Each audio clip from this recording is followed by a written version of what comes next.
Cette spatule a été acquise par l'ethnologue Paul Sangnier, qui avait 21 ans à l'époque, en 1938, lorsqu'il effectue une mission pour le Musée de l'Homme.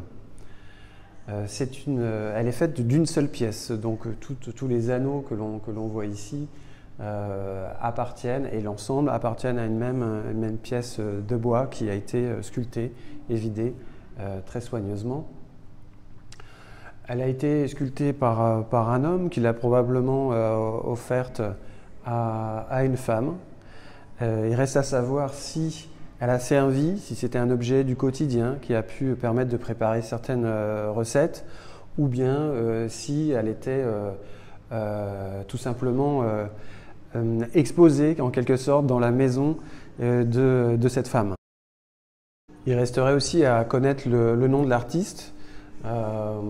Puis à l'époque, les objets étaient collectés sans prêter attention à l'auteur en particulier, mais comme plutôt les témoins d'une culture particulière, donc ici les Marrons et même les Aloukou.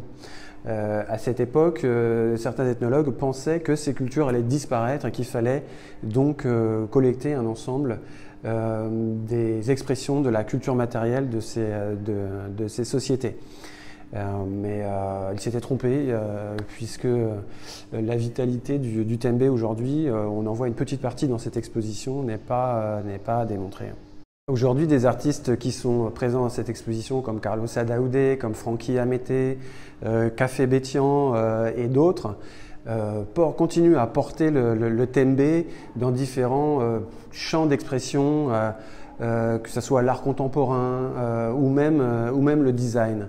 On a du mal à trouver un terme qui permettrait d'embrasser tout ce qu'est le Tembe, art décoratif, encore une fois art contemporain, design, etc. Le seul mot qu'on peut envisager, c'est Tembe, Tembe qui est donc en plein devenir.